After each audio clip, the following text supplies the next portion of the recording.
I want you to imagine sitting across from someone on a blind date, watching their eyes scan you up and down, and then seeing the exact moment their face falls, not dramatically, not rudely, but just enough that you just know, that you are not what they were hoping for. Now imagine that happening on Christmas Eve, in a restaurant full of happy couples and families, with tinsel hanging from every corner, and have yourself a merry little Christmas playing softly through the speakers. That was me 2 years ago. I sat there, smiled through it, made polite conversation, and quietly counted down the minutes until I could go home, curl up with my cat, and pretend the whole evening never happened. But here is the thing. I never made it home that night. Not the way I planned, anyway. Because before I could even ask for the check, a tiny voice from the booth behind me said 5 words that completely and utterly changed my life. A little girl, maybe 5 years old, tugged on my sleeve, looked up at me with the most earnest, enormous brown eyes I have ever seen, and whispered, "Can you be my new mom?" And the man sitting across from me, the one who had spent the last 40 minutes barely looking at me, went completely pale. Tell me, honestly, tell me in the comments right now, what would you have done in that moment? Because what I did next surprised even me. Let me take you back to the beginning, because this story, like all the ones that matter most, didn't start with fireworks or magic. It started with loneliness, and a best friend who refused to let me wallow in it. My name is Claire, and at 31 years old I had become, by most conventional measures, very good at being alone. I had a studio apartment in the city that I had decorated exactly the way I wanted. Plants on every windowsill, books stacked in precarious towers, a kitchen that smelled like coffee at all hours. I had a job I loved, working as a pediatric occupational therapist, spending my days helping kids build the small motor skills and emotional regulation tools they needed to navigate the world. I had friends, a solid handful of genuinely good ones, and I had my cat, a grumpy tabby named Persimmon who tolerated my presence as long as I kept his bowl full. By any reasonable accounting, my life was full. But there was a particular kind of quiet that settled into the apartment around the holidays, a heavy, specific quiet that had nothing to do with noise levels. It was the quiet of cooking dinner for one, of watching Christmas movies without anyone to argue with about which ones were actually good, of seeing my phone light up with family group chats full of photos of cousins and their new babies and their matching pajama sets, and feeling, despite myself, like I was watching a movie of a life I had somehow missed the train to. I had been in a serious relationship through most of my late 20s, 5 years with a man named Derek, who was kind and dependable and completely wrong for me in ways that took us both too long to admit. We had parted ways about 18 months before this Christmas, mutually, painfully, with a genuine love for each other that just wasn't the romantic kind anymore. And since then I had dated sporadically, without any real urgency or hope. A few apps, a few dinners, a few men who were perfectly fine and perfectly forgettable. I was not bitter about it. I was not even particularly sad about it most of the time. But every December, without fail, something in me ached just a little bit more than usual. My best friend, Marissa, had been watching this quiet melancholy settle over me for 2 years running, and she had finally decided she was not going to watch it happen a third time. Marissa is the kind of person who loves with her whole chest. Loud, opinionated, absolutely convinced she knows what is best for everyone around her, and right about it often enough that you eventually stop arguing. In early December, she called me on a Tuesday evening, and I could hear by the particular brightness in her voice that she had a plan. "I want you to meet someone," she said. I said no. She said, "You haven't even heard anything about him." I said that didn't matter. I wasn't in the mood for setups. She said, "His name is Daniel. He's a widower. He has a 5-year-old daughter. He works in architecture. He volunteers at a food bank on Saturdays, Claire. I need you to say yes." I said no again. She showed up at my apartment 2 days later with wine and a printed photograph, which, yes, was a slightly unhinged thing to do, and by the end of the bottle I had said yes. I want to be honest with you, because this is the kind of story that deserves honesty. I said yes partly because of the wine, and partly because Marissa can be genuinely relentless, but also a small, stubborn part of me that I usually keep pretty quiet said yes because the description of Daniel moved something in me. A widower raising a 5-year-old daughter on his own. I work with kids every day. I know, better than most, what it costs a child to lose a parent, and something about the image of this man, trying to hold his world together while carrying that kind of grief, made me want to at least show up and be decent to him. Not romantic, not hopeful necessarily, just decent. Present. The way I try to be for my kids at work. So I said yes to Christmas Eve dinner at a restaurant Marissa chose, a nice Italian place called Lucia's, the kind of place with actual candles on the tables and waitstaff who know the menu by heart. I got ready carefully that night. Not obsessively, but carefully. I wore a deep green dress that I genuinely loved, put on the pearl earrings my grandmother had left me, and did my makeup the way I do when I actually want to feel good rather than just presentable. I drove myself, a deliberate choice, because having my own car meant I could leave when I was ready, and that sense of control made me feel less like a package being delivered and more like a person making a choice. I arrived at Lucia's exactly on time, was shown to the table Marissa had reserved, and ordered a glass of sparkling water while I waited. Daniel arrived about 3 minutes later, and I want to be very careful about how I describe this, because it's important that you understand I am not a shallow person, and this story is not about appearances. But I also want to be honest. Daniel was objectively, undeniably handsome in that particular way that some men are without seeming aware of it. Dark hair slightly rumpled like he'd been running his hands through it, a nice coat he'd clearly not worn many times, a jaw that was doing a lot of work. I noticed all of this in about 2 seconds, and then I watched him notice me, and I saw it, that flicker, that almost imperceptible recalibration behind his eyes. Not disgust, nothing that dramatic, just adjustment.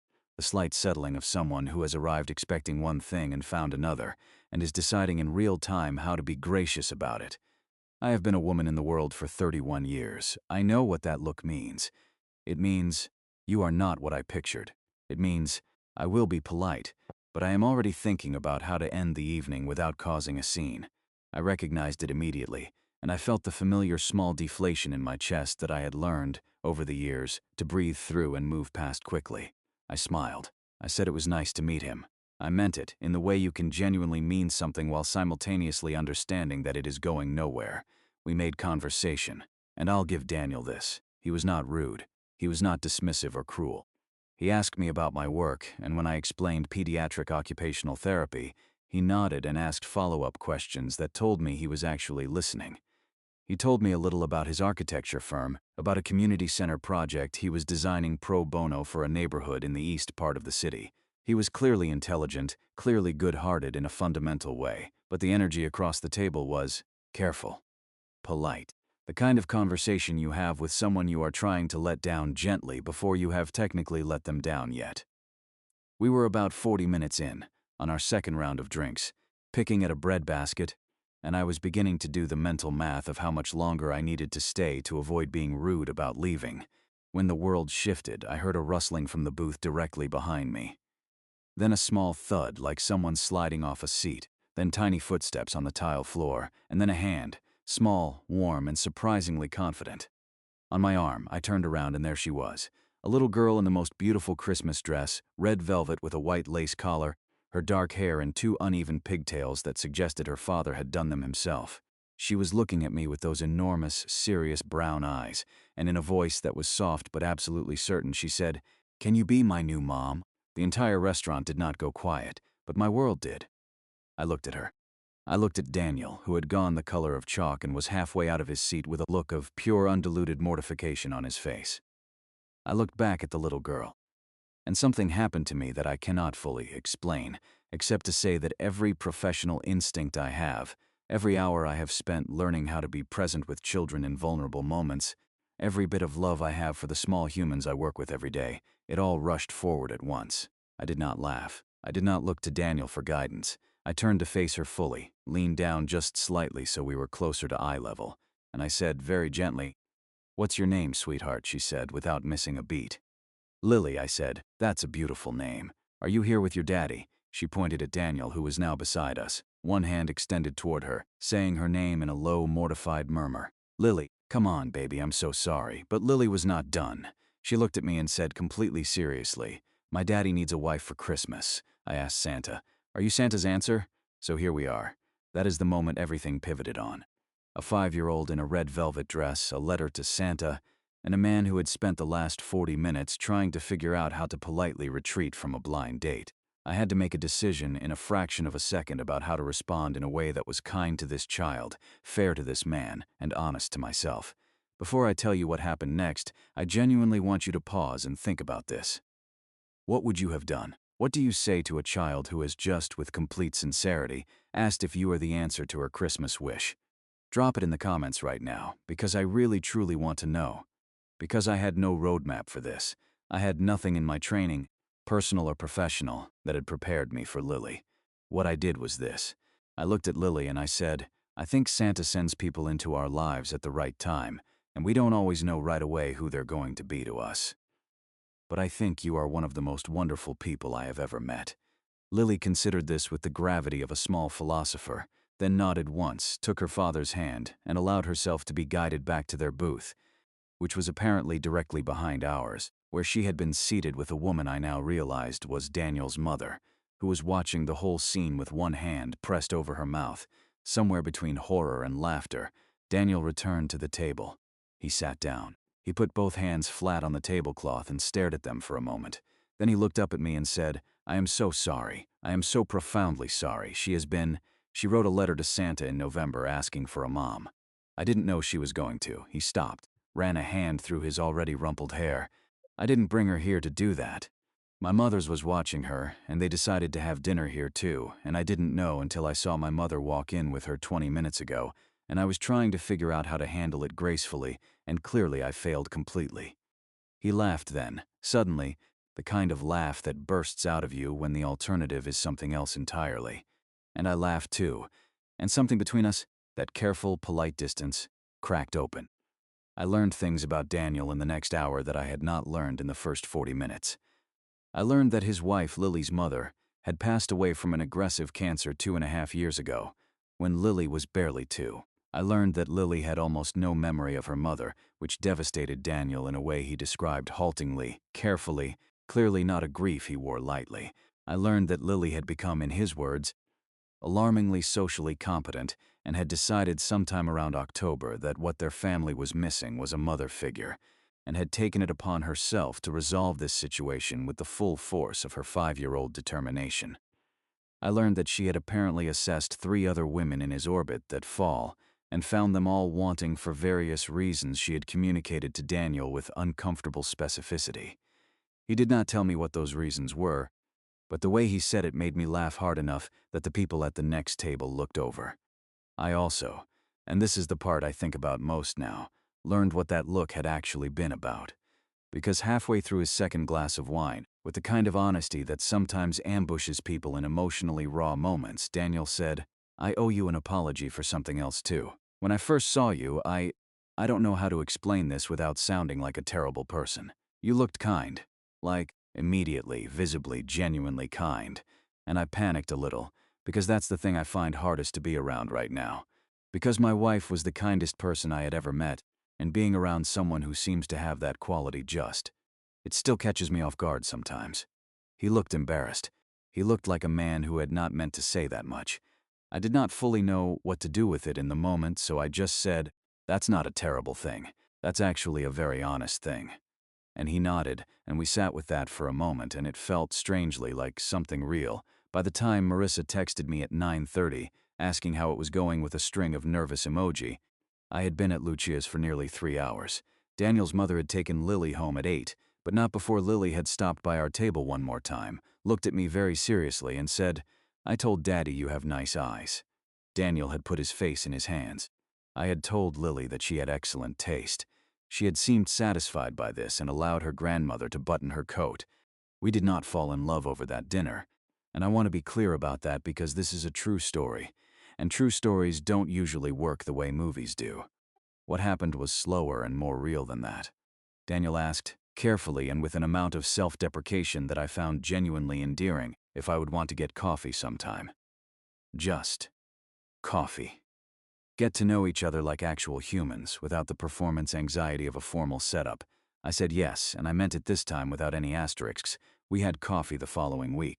Then a walk in the park the week after that. Then dinner, a real one we chose together, without Marissa's orchestration.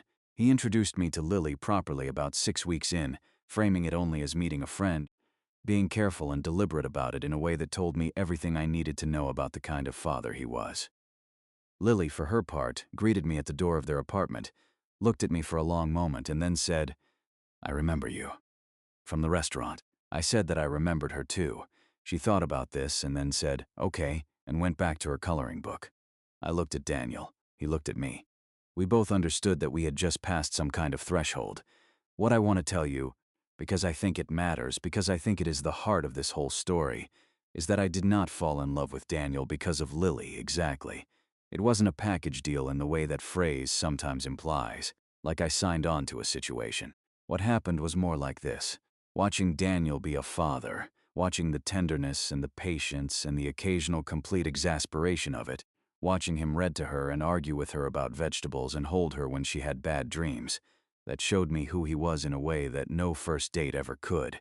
And Lily, who had written to Santa with total faith that the universe would provide, who had walked up to a stranger in a restaurant and asked the most direct question imaginable. Lily taught me something about hope that I had been in the process of quietly setting down without even realizing it. We have been together for almost 2 years now. Last Christmas, this past one, we were at Daniel's parents' house, and Lily, now 7 and more formidably opinionated than ever, sat beside me on the couch while we watched a Christmas special, and she took my hand very matter-of-factly, the way kids do when they've decided something is just the way things are, and held it for the rest of the show. I did not make a thing of it. I just held her hand back. But I looked across the room at Daniel, who was watching us from the kitchen doorway, with a look on his face that I don't have the right words for. And I thought about the woman who sat in a restaurant on Christmas Eve 2 years ago, counting the minutes until she could leave. Absolutely certain the night was already over, the night was not over. It was, in every way that counts, just beginning. If this story made you feel anything, if it reminded you that the moments we want to escape from are sometimes the exact ones we were supposed to stay for, please like this video right now. It genuinely helps more people find these stories, and I believe these stories matter. Subscribe if you're new here, because I share moments like this one every week. Real, raw, human moments that remind us what we're all actually here for. And I want to hear from you in the comments. Tell me what you would have done when Lily walked up to that table. Tell me if you've had a moment like this. A moment that looked like an ending but turned out to be the most important beginning of your life. I read every single comment, and your words mean more to me than I can say.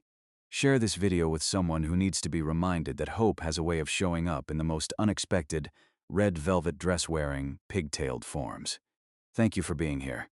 I'll see you all in the next story.